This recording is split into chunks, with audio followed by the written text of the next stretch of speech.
Journée à rebondissement. Donc aujourd'hui, on se retrouve dans la deuxième partie de la deuxième journée du Super Clay. Alors que les oranges ont pris la tête en s'imposant 12-0 contre les marrons. Les oranges qui ont maintenant 24 points, qui sont largement en tête de championnat. Mais je vous propose d'aller voir le classement. Un classement haut en couleurs et éclairé. Donc en premier, voilà, les oranges.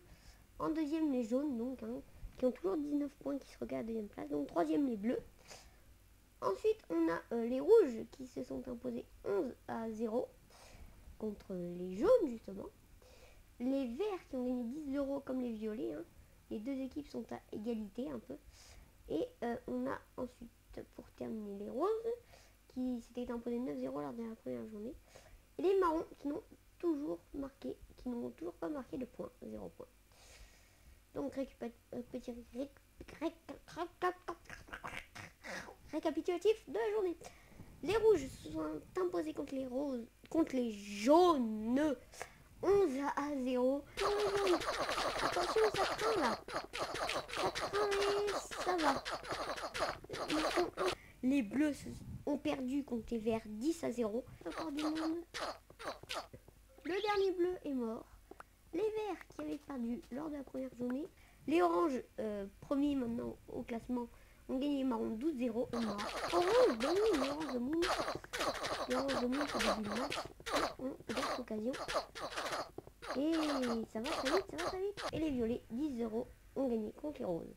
Donc les violets qui ont très vite rentré sur le terrain, les roses, on va voir, ça fight.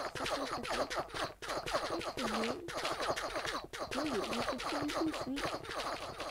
Donc on dit un commentaire comme quoi tu m'as dit comment t'as dit, tu as beaucoup commenté la première journée.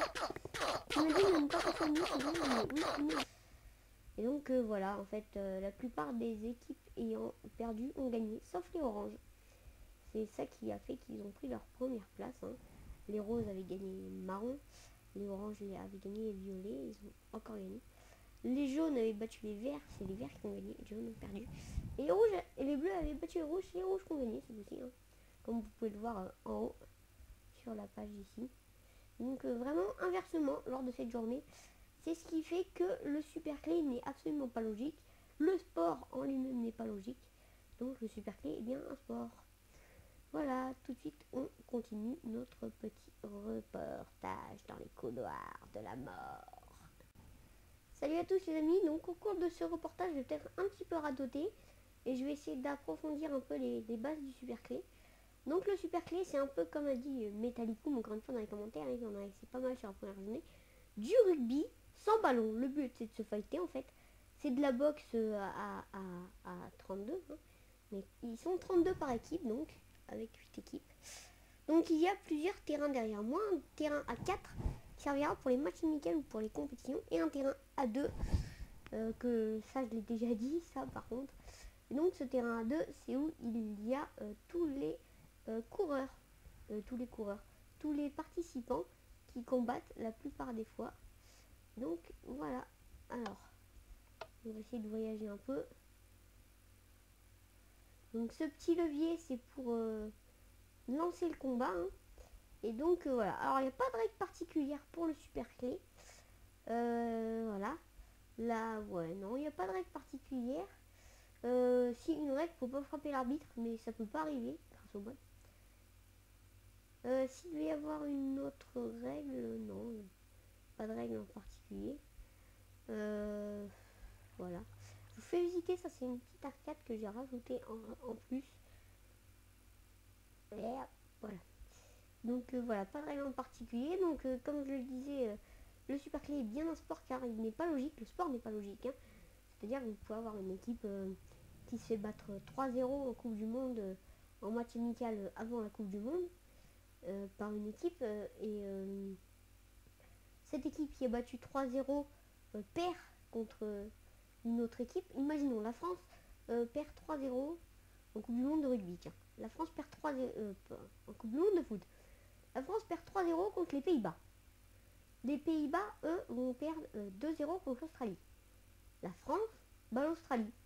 Voilà, c'est ce qui fait la logique du sport. C'est pas une chaîne alimentaire en fait, le sport, on peut le croire. Et le Super Clay c'est pareil, parce qu'on peut voir que les jaunes ont battu les verts, 19-0. Et les bleus ont battu les rouges. Les rouges vont battre les jaunes et les bleus vont battre les verts. C'est pas très logique. Vous allez l'avouer quand même. Hein. Donc voilà, c'est ce qui fait que le super clé est un vrai sport. C'est pas logique. Et donc voilà, j'ai pas trop de trucs à rajouter. Hein. Donc voilà, ce dôme, il sera pas agrandi. Pas à mes connaissances. Parce qu'il n'y a pas besoin de plus vu le nombre d'équipes qui jouent. Non, voilà, je crois que j'ai tout dit. Donc la place, ça change rien. Hein. Il y a toujours une équipe qui a un peu plus de place, hein, ce petit renfoncement qui me permet de faire l'ouverture, ça change rien. Après voilà, ah oui, je passe au milieu. Alors je passe au milieu, c'est pour vous indiquer le score. Car l'équipe qui a le plus de cadavres est forcément l'équipe qui perd pour le moment. Donc c'est pour pouvoir vous indiquer un score, pour pouvoir vous dire où en est le combat. Et je ne les gêne absolument pas, car bon, je suis très gros, je ne les écrase pas, enfin voilà. Je fais partie du jeu.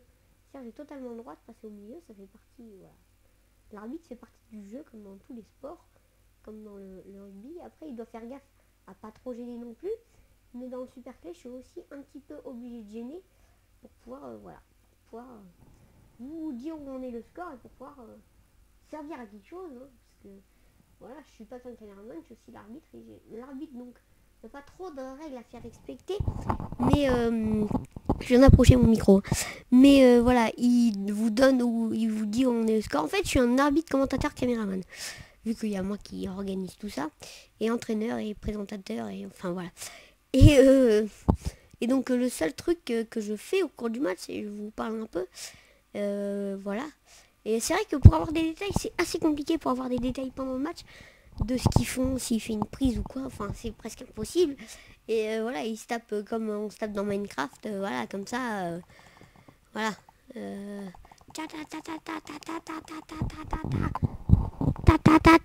Fight. Voilà. Non mais voilà, ils se tapent comme ça en fait, c'est des skins, c'est des personnages de Minecraft, des Minecraftiens rétrécis et qui se combattent, qui ont chacun une équipe, un maillot de couleur. Et voilà, c'est un peu ça, et c'est des soldats d'argile hein, qui se combattent. Et donc mon seul but moi c'est de vous donner où on est le score au cours. Donc ça je tiens vraiment à le préciser. Parce que voilà, c'est vraiment pas pour les gêner. J'ai pas le choix. Je passe au milieu pour vous donner le score. Parce qu'il est un peu ballot de regarder le score à la fin. Voir où on en est, c'est qui domine. Voilà. Si c'est l'équipe qui a dominé qui gagne. Si c'est celle qui a absolument pas dominé. Enfin voilà. Donc voilà. Je crois que j'ai tout dit. On se dit à bientôt pour la 3e journée. Qui s'annonce riche. Hein. Au bout de la 3e journée, ça commence à être riche. Hein, et il n'y aura pas de reportage dans la 3e journée. Dans la 3e journée, il y aura un match amical à 4. Donc où les grilles participeront. Je verrai les équipes tirées au sort qui participeront. Et voilà. Voilà voilou. Voilà voilou. Donc voilà. Je verrai les équipes tirées au sort. Je vais peut-être même faire un petit dôme de tirage au sort. Allez, à plus. Ciao.